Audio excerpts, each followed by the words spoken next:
أعوذ بالله من الشيطان الرجيم بسم الله الرحمن الرحيم. It's a great pleasure and honor for me to be here, to be addressing my brothers in the masjid here. And I want to thank Sheikh Afif, the Imam here, who welcomed me, and Sheikh Ali here to give our presentation. See, what I want to talk about will be in English, the presentation. I don't know if I will be able to communicate and give my message to the brothers here. Inshallah, I'll try my best. But if there is not enough explanation, we can have it in the questions and answers session, inshallah. So if you have any questions, I would like to have this kind of interactive session so that you know what I'm talking about. I know what, my message and my presentation here is clear.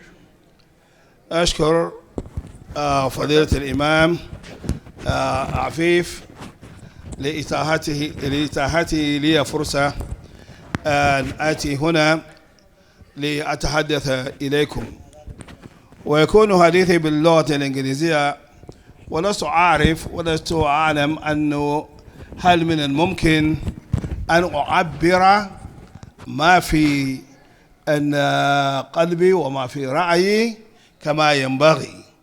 ولذلك إن شاء الله بعدما أنتهي من محاضرتي، إذا كان هناك أشياء لم تفهموها يمكن أن تسألوني.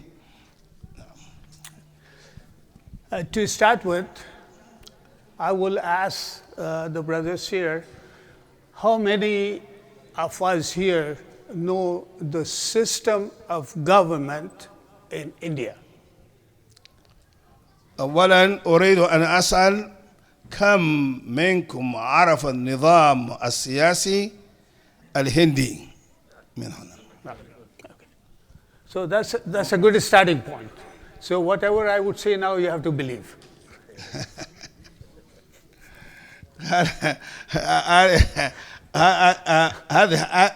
هذه البداية، ويعني ما دمتم ما تعرفون النظام السياسي الهندي الذي سأقوله يعني هو الصحيح، يعني ايش what you said؟ صدقوني. You have to believe، يعني تصدقوني. In India, this country in India, the Muslims have lived there for thousands of years. This is many Muslim rulers, many Muslim kingdoms came in. The final rule before the English or the Britishers came to India was with Mughal. And the last king, Shah of Mughals, was Aurangzeb, and his Aurangzeb, and his son Zafar, Bahadur Shah Zafar. دخل الإسلام في الهند أكثر من 1000 سنة، وكانت هناك مملكات كثيرة، أن ملوك ممالك أن ممالك كثيرة في الهند. وآخر ملك في الهند هو شاه أورنغزيب. هذا هو آخر ملك الذي حكم الهند. And by the time the rule passed to his sons and grandsons, the Mughal Empire was attacked by all these European colonial forces, British, French, Portuguese, and all these people were coming there. And 1947, and then there was a period of about 100 years British rule, and then from the British rule, India got freedom from the British rule in 1947. آخر أولاد الحاكم المغولي هذا حين وصل الحكم إليه، يعني تكالبت عليه الدول، تكالبت عليه الأمم. حتى أزالوه. وحصلت الهند، الدولة الهند نالت استقلالها في عام 1947. At that time, there were two major forces, the two major parties, the party of Muslims and parties of Hindus, a Congress party. And also there was a party which was working underground. They did not fight the Britishers, but they were preparing their ideology so that when all these fights are over and India is free, they want to make sure India is only for Hindus. So they have what is called is the RSS philosophy. This is same as the Hitler's philosophy in Germany. So this is why my topic today is to say that India from democracy in 1947, which became a constitutional democracy in 1950, now is going towards a Nazi state. حينما نالت الهند استقلالها كان هناك حزبان، الحزب الإسلامي والحزب غير الإسلامي. وبدأ الحزب غير الإسلامي يخطط لجعل الهند دولة هندية. دولة هندية، نعم. So when the Britishers left, there was a constitution. The constitution guaranteed two things.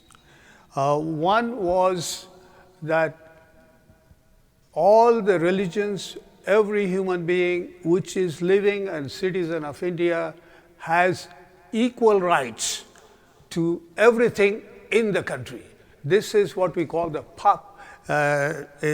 pluralism. Pluralism means every citizen has access to education, to jobs, to safety, security, and all the services which the government provides equally, without discrimination of religion, race, sex, or gender, men, women, they're all same. And this was guaranteed in the Constitution. The other thing which was guaranteed in the Constitution was that everyone who was living in the country of India will be an Indian citizen. حينما غادرت بريطانيا كان هناك دستور في الهند.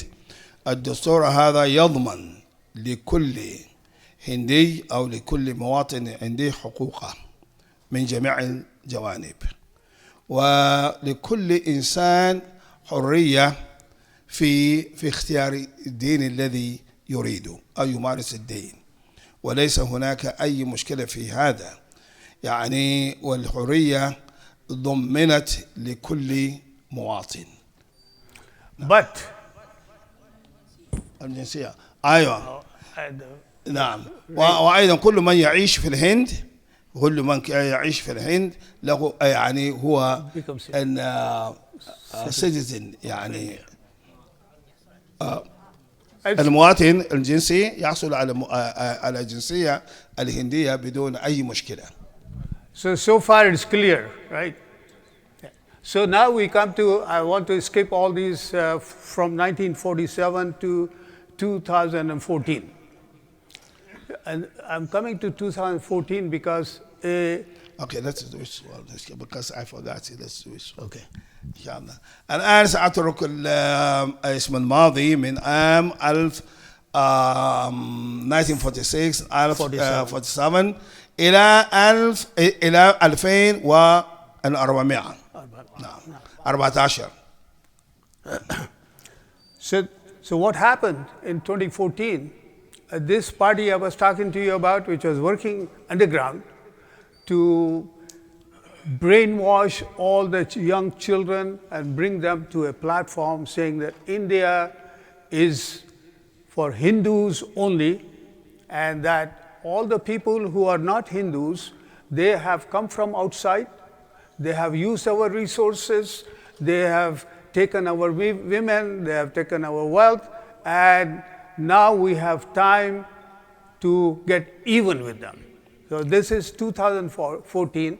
The party with that ideology became the major party in India under the leadership of who we have right now, Narendra Modi. منذ 2014 سنة كان هذا الحزب حزب المودي يعني يسعون في القرى يغسلون مخ الشباب بأن الهند هو بلد هندي بلد للهنود كانوا يخططون لهذا منذ زمن ولكن في عام 2014 كانوا يسعون إلى تعشيش هذه الفكرة في أذهان الناشئة. نعم. So India, there are many religions. The majority is the Hindus, and the minorities. Coming to the minorities, the biggest minority is Muslims, and the Muslims are almost 200 million right now, more than 200 million. And then we have the people who we call Sikhs or Sardajis who wear those turbans, the Sardar Sikhs, and those people. And then we have Christians, and then we have some other Jains and some other like Parsis. And there's so total, I would say the Indian population for Hindus is almost 65%. And the rest of them are different minorities, but they all spread over. There's no some, except for the state of Jammu and Kashmir. هناك أديان كثيرة في الهند. هناك هندوس الذين يشكلون الأغلبية ومسلمون يشكلون أقلية في الهند وهناك شيكس وهناك أديان كثيرة. Okay. في الهند. What do you say at the end? Except for the state of Jammu and نعم. Kashmir. هناك يعني مقاطعتان في الهند أغلبية سكانها مسلمون هو كشمير وجامو. جمو. This is the state where we had the majority of the population was Muslims, but the king of that state was a Hindu. So there was given, that state was given a special provision in the constitution. They had a special consideration for that state. هاتان الولايتان الحاكم فيهما غير مسلم وإن كان الأغلبية المسلمين 90%. 90% ولذلك عملوا مع معاملة خاصة. نعم. So when Modi became the Prime Minister of India, he started challenging all these things. He has taken some lessons from Spain. He has taken some lessons from our friends in Israel to see how to control the Muslim minorities. Their thinking is if they can control, manage the Muslims, and that will make them easy. This will be easier for them to deal with the other minorities, like because they are a smaller percentage. Once you get the biggest enemy to them, which is Muslims, then everyone else will be easy. So this is where their attack is for the Muslims. لما جاء مودي يريد أن يسلك مسلك اسبين كما تعلمون اللي حصل في اسبانيا إما أن تسلم إما أن تتنصر وإما أن تترك البلاد وإما أن تقتل. وتعلم من إسبانيا من تجربة إسبانيا وكذلك تعلم من إسرائيل يعني كيفية تعامل الإسرائيليين مع الإخوان الفلسطينيين. هذا الذي يريد أن يطبقه في الهند إما أن تترك البلاد وإما أن تقتل وإما أن تكون أو تنفى من الأرض. So things became really rough in the end of 2019.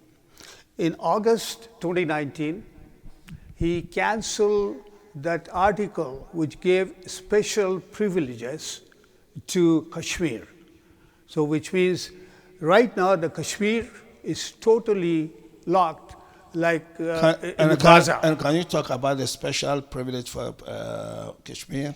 The special privilege for Kashmir was that they will have a right to either be an independent country or be a part of Pakistan or become part of India. That was their special rights in the Constitution of India.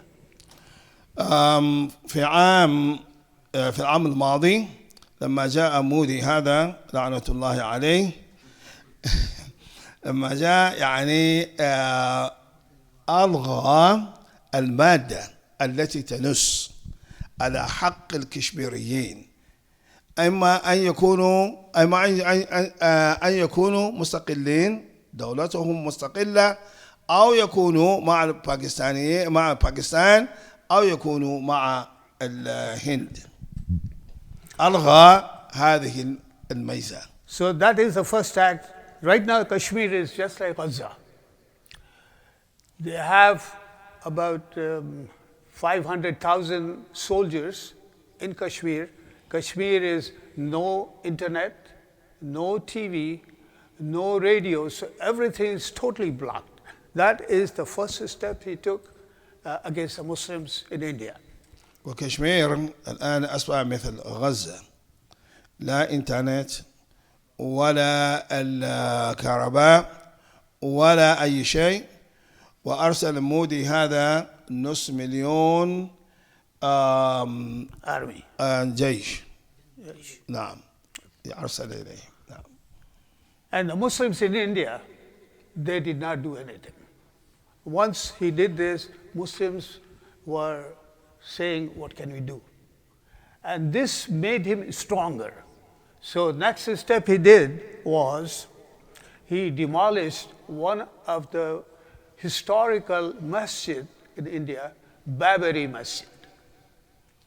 ومن الأسف مع الأسف الشديد إن المسلمين في الهند لم يفعلوا شيء لم يثوروا ولم يقوموا وهذا جعله الآن يستمر في طغيانه وهدموا historical مسجد في بابري مسجد وهدموا بابر مسجد هو مسجد عتيق ومسجد يعني له تاريخ. نعم بناه أول ملك اسمه الموغولي بابر. And in its place as a temple is being constructed. وبنوا معبد الهندي بدلا في مكانه. نعم. The third step, in December of 2019, they passed an act called Citizenship Amendment Act, which requires that everyone who's a citizen in India, who's living in India, has to show his proof of either birth, that he has lived there, or his parents. So he's got to establish himself as an Indian citizen or Indian national. وفي شهر ديسمبر أصدروا قرارا جديدا ينص على أن كل من يعيش في الهند لابد أن يثبت أنه هندي إما بشهادة الميلاد أو أن آبائك يسكنون في الهند. There was a condition he placed, this act places, that anyone who does not have the papers, and if they are not Muslims, they are Hindus and any other religion, they don't have to produce the paper, they will be given the citizenship, except Muslims. So this is where the Muslims started waking up in India. The act is called CAA. If you see the newspapers, and you remember this is what our president was trying to do when he became the president. He was putting the Muslim ban on the people coming from Muslim countries. This is exactly the same thing. What they are doing is If there are some people who came to India without legal papers, but they are Muslims, they have to get out. If they are non-Muslims, they will get the citizenship papers. إذا كنت غير مسلم ولم يكن عندك دليل على أنك ولدت في الهند أو أنت هندي يمكن أن تعطيك الحكومة الجنسية. أما إذا كنت مسلما فلا بد من أن تأتي بالدليل. First state which this was implemented was the state of Assam. And طبق هذا في ولاية تسمى أسام. One of the states of India is Assam. And right now, after doing all these things, they found there are 2 million people who don't have any papers. So of those 2 million people, there is a big question now, what is going to happen? Detention camps are being built. This is where the people who cannot establish and who are there not legally, then they would have to go into those detention camps. And so right now there are about how many? Quite a few, maybe about 5,000 or 6,000 people are already there in those detention centers, and 90% of them are Muslims. 90%. بعد إصدار القرار وجدوا أن هناك 2,000,000 ما عندهم دليل على أنهم هنود، فأنشأوا مخيما يغطونهم هناك. وأكثر أو أغلب الناس الذين في المخيم هم 90% منهم المسلمون. That is called the National Register of Citizens. Every citizen has to register. So they started in Assam. Now the next one he did was he added into, there will be census taking care of the population, the counting of the population data starting next year, starting now, January. So he added 4 questions to the census questionnaire. Like he was, they were trying to do it here. They wanted the people to write down their religion on the census here in the United States. He did the same thing. He said, you have to write down your religion. And that's number one. Number two, he went further. He said, if you are a Hindu, well, you have to write down which sect you belong to. There are 4 or 5 major sects in India. So you have to write them down. That you have to do, the other thing you have to do is you have to write down if you are still fertile. Fertile means you still increasing your family. And number 4 is the Constitution was includes religion, caste, and disability. They want to also see how many disabled people are there in India. So they have a grand master plan which is very serious. This is the plan, or this is the basis which the country will go into some kind of genocide. ستجري دراسات عن تعداد المسلمين، عن تعداد السكان في الهند، وهناك 4 أشياء. أولا كانوا يتعلموا بكاسة يكونون كاسة مقتن يونغر كاشيت. Religion wasn't يعني there before. يعني أن تكتب أن دينك ما دينك. يعني هنا ما يعطونك الورقة لتؤبع. هناك 4 أشياء. أولا تكتب أن دينك. Constitution of India doesn't require you to say what your religion is. ما أن هذا خلاف الدستور. And the second one was the caste. Caste among Hindus themselves, they are Brahmin, there are other classes, caste. So they want to see what their caste is. نعم ضروري أن يعرفون يعني أي نوع من أنواع الكاسس اللي عندهم، أنهم كدرجة العليا 1 2 3 4.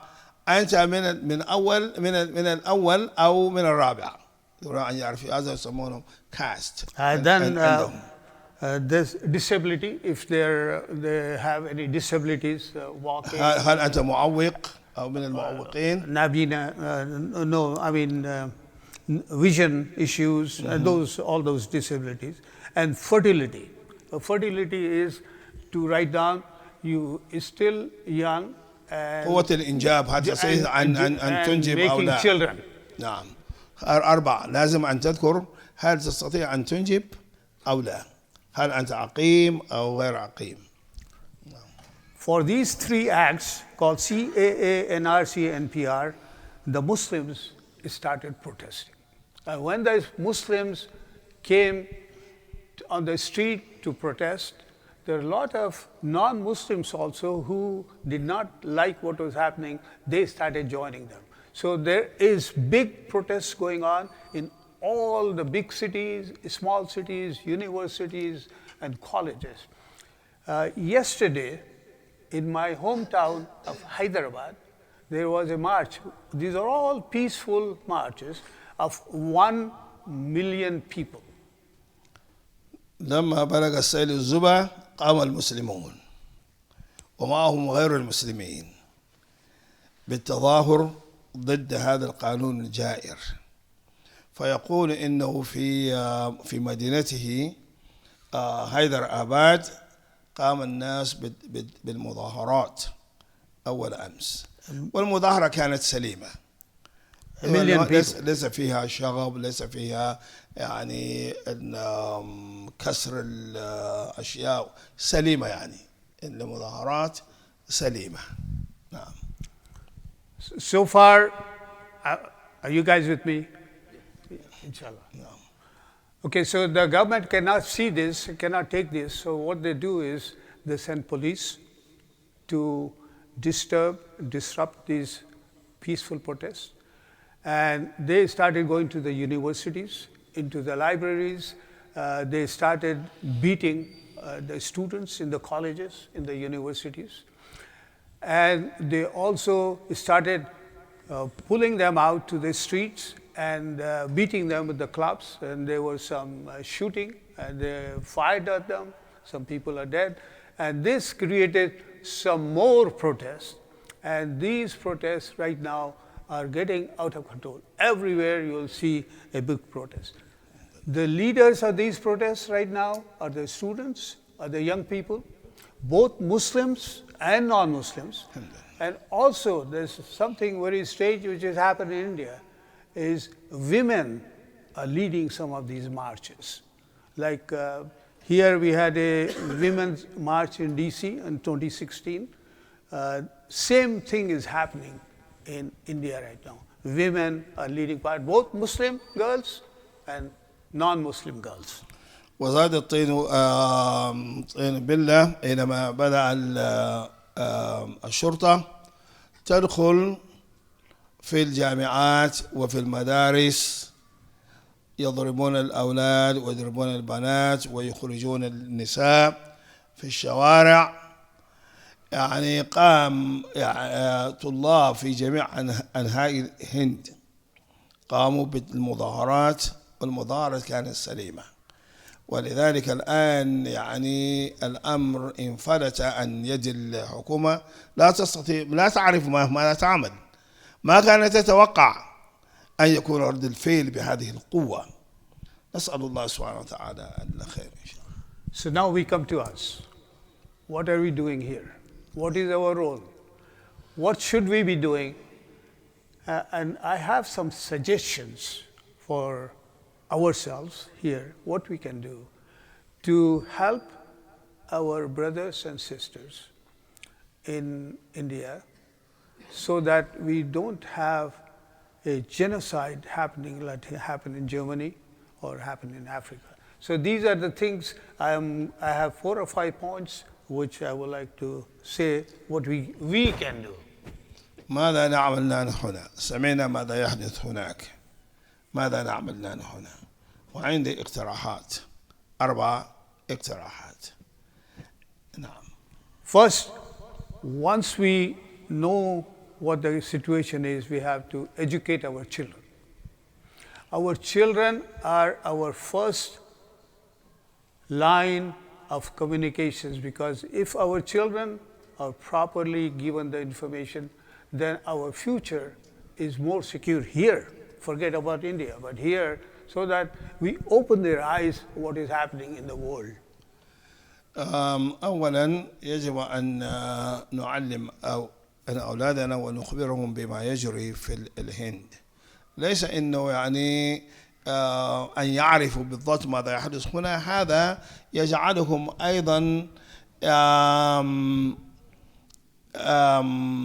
what you saying? Our first نعم نعم يعني يجعل الشباب هنا يعني يهيئون أنفسهم لمثل ما يحدث في what is happening in the world نعم. and how they can be prepared here نعم. to make sure نعم. that we are fully لأنه aware. اللي حدث في الهند يمكن أن يحدث هنا ونخبرهم بما يحدث حتى يهيئوا أنفسهم حتى إذا ابتلينا، ونسأل الله أن لا يكون، حتى إذا ابتلينا يستطيعون أن يفعلوا شيئا. In this country, there are supporters of the Indian government, supporters of this Zionist or I would say Nazi ideology. They are here, they are working here, they're sending money back to their organizations, and there's lots of them. They're collecting. From Michigan, there's one group sent $600,000 to support this organization, the organization which is against democracy, against pluralism in India. في هذه البلاد هناك مؤيدون لما يحدث في الهند، والصهاينة وراء الهند. وهنا في ميشيغان هناك حزب يجمعون الأموال ويرسلون إلى الهند تأييدا لمودي هذا. وفي الأسبوع الماضي، هذا زيادة مني يعني، وفي الأسبوع الماضي كان هناك التظاهر أو المظاهرات في نوفاي ضد ما يجري في الهند، وقد شاركنا في هذه المظاهرات. Two more things. One is we need to provide some kind of moral support to the people working, people protesting and fighting, dying, getting hurt, going to the hospitals, and if we can, some financial support to them. Number one.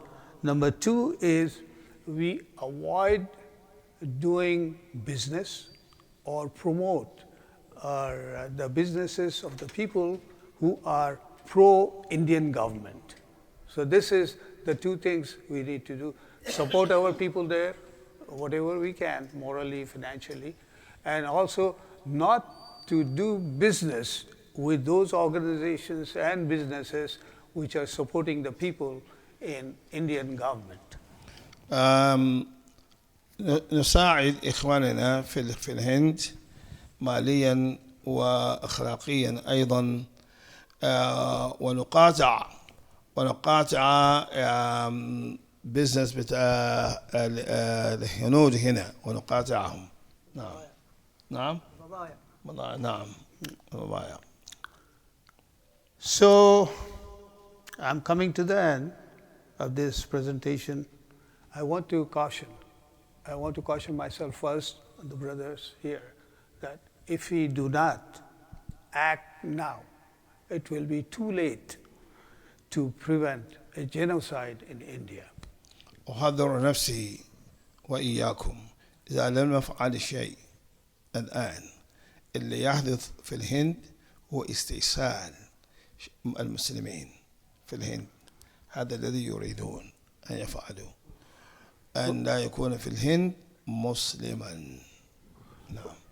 وآخر دعوانا أن الحمد لله رب العالمين. So questions and answers now. If you have any questions, please. Why, I'm not asking a question, I'm commenting. Why they don't fight and defend themselves? Millions surrounding for prisons. Anyway, I'm going to die in the prison, so I can't defend myself. Why the Muslims of Pakistan didn't supply them for ammunition? It's a fight. Okay. We fight with the British accents, their airplanes and tanks, and we fight them with accents, swords, knives. Can't lay down and say, doing this and جزاك الله خير. you have any Answer the comment? question? I can answer the question. The question is from 1950, when the Constitution was approved, until today, we are all equal citizens. All these things are going secretly underground. This thing has come out from 2018. It's not even a year. There are certain places in India where the police cannot do anything to the Muslims because Muslims are strong. But there are some places where there are very few Muslims, where economically not an advantaged class, economically they are not doing well. So those guys, those people, they're not prepared to do this. For preparing any generation, it takes time. One general in Somalia, I did 1,500 military Americans and two airplanes knocked down for one single day. Yeah. 20,000 died, but they never come back, never again in Somalia. Thank you. People have to stand up. جزاك الله خير. any question؟ Yeah. في أي سؤال آخر؟ تفضل. نقطة مهمة جدا Yes. هي أساس قال إن عندما الإنجليز تركت أحزاب الحزب الإسلامي والحزب الهندو وحزب ثالث هو وراء كل المصائب التي أسس لحزب سري غسل ويدعو إلى ما وصلت إليه اليوم في 2020. هذه النقطة ما يعني كانت يعني غير مترجمة، فهذه الأهم أنه في عندما تركت أن كل مصيبة وراءها بريطانيا زي ما صلحت في فلسطين صلحت في الهند، حزب إسلامي وحزب هندي وحزب تحت الأرض هو الذي وصل الموجود لا ما وصلوا إليه. نعم نعم. أي سؤال آخر؟ يس تفضل. Is the government of India racist even to the classes within its community? The concept of Hinduism, the religion of Hinduism, is built into 4 castes. The upper caste is the caste of what you call Brahmins. These are the spiritual leaders. And then they have a caste which does the fighting for them. And the third, just like old Firaun system of Firaun, you have people who are fighting for Firaun.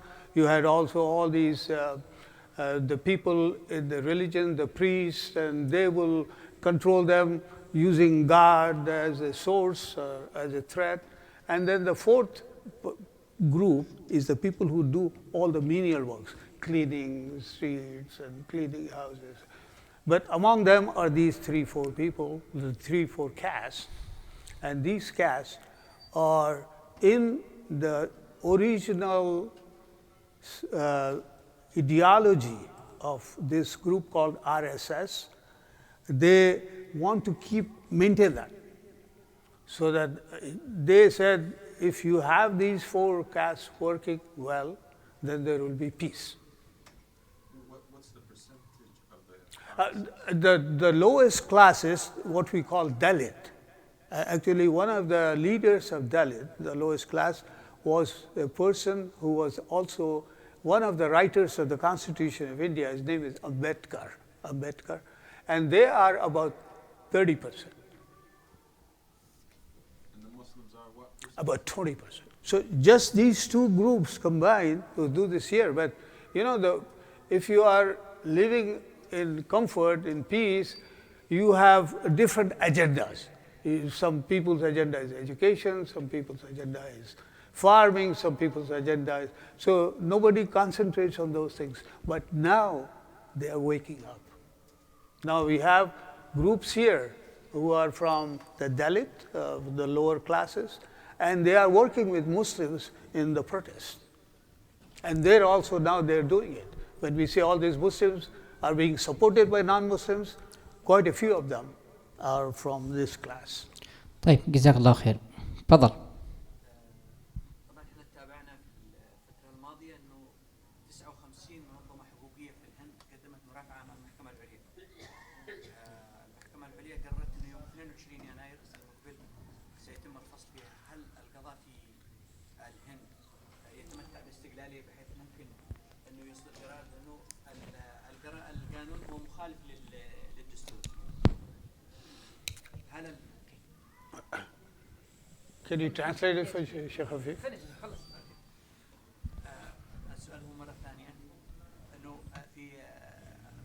الشهر الماضي قدمت 59 منظمة حقوقية مرافعات أمام المحكمة العليا في الهند من أجل مطالبة بإسقاط القرار باعتباره مخالف للدستور. هل القضاء الهندي مستقل بحيث ممكن أن يصدر مثل هذه القرارات ضد الحكومة؟ الأمر الآخر أنه رئيس وزير الخارجية Because in the middle of this demand, 55 organization, they file an appeal to the Indian government to what is called to reject the constitution. That's constitution. So, is the court going to apply it or abide to it or what? Like here, there are three branches of government. One is the executive, which is the prime minister and those things. Second is the one you are talking about, is the justice or adl. So these, but it goes to the Supreme Court. But now even the Supreme Court, the decision to demolish the Babari Masjid came from the same Supreme Court where we are filing these conditions here. So he has, the way it works is right now, this ideology of RSS, BJP, they have placed their people in all the key positions. Even the education, they're changing the education systems. They're rewriting the history of India. So all these things are happening. And I don't think they may do something, but Supreme Court will not go against the government. هو يقول انه يعني هناك ثلاثة فروع في الحكومة سيعرض عليه على هذه الأقسام الثلاثة ما أن قدمت، ولكن لا يظن أنهم سيفعلون شيئا، لأنه المحكمة العليا هي نفسها يعني قررت أو وافقت على هدم مسجد اسمه القديم بابري مسجد، ولا يظن أنهم سيفعلون شيئا. We can pray for it, but I don't know if anything has happened. But things are. Yeah. وزير الداخلية الهندي وهو الذراع الأيمن لرئيس الوزراء صرح بعد أن حدثت المظاهرات أنه الحكومة ستعيد النظر في هذا القانون. معناته هناك بدأت تراجع، إما أنه محاولة تخدير للمسلمين حتى وأيضا للهنود حتى يتوقفوا عن الاستمرار، أو أنه فعلا قد وصلت الرسالة القوية، لأنه رئيس الوزراء الياباني ألغى زيارته للهند بسبب هذا الأحداث المظاهرات. أيضا هناك وفود أخرى مثل بنغلاديش ألغت زيارة 3 وزراء بسبب احتجاجا على ما حدث على القانون وعلى اتهاماتها بأنها تتدخل في شأن الهندي. يعني هناك ضغط كبير على الحكومة الهندية بحاجة إلى أنه يستمر هذا الضغط، خصوصا في الجاليات المسلمة خارج الهند في أمريكا وأوروبا وغيرها. The Prime Minister of Hind is a right-hand man of Modi. For the Home Minister. Home Minister. He was saying the Homeland Security. Okay, and he said that, and he's talking to Modi, and there is an kind of hope that they will change. Okay, and he said there is a world pressure on globally, the global pressure on Indian. For instance, the Prime Minister of Bangladesh and what's called, and they didn't go to, in India postponed. Japanese also minister postponed his visit to India. So we should continue pressuring in India from here, from our Muslim community. Hopefully, something will happen. Yeah, the biggest pressure will be coming from U.S. Congress, with the House and the Senate. This is where we have to work. We have to make sure that the senators and the congressmen, they understand what is the real situation. So if we do work on them, inshallah. You don't think that an Arab world also can have a pressure on this issue? Arab world right now, I don't want to say anything. Deep sleep. No, not deep sleep. They have no weight at all. They're just like Ghusan, Ahba. You know, they're just floating on the waters like the Ghusan. You know, this is what Allah subhanahu wa ta'ala says in the Quran. So, no. نعم إن شاء الله. نسأل الله سبحانه وتعالى يوفقنا. جزاكم الله خيرا. جزاك الله خيرا شيخ أبو عبد الله لإتاحتك لنا هذه الفرصة لنتكلم مع إخواننا هنا توعية لما يجري في الهند مأساة المسلمين. إن شاء الله لعل الله سبحانه وتعالى يحدث بعد ذلك أمرا. السلام عليكم ورحمة الله تعالى وبركاته.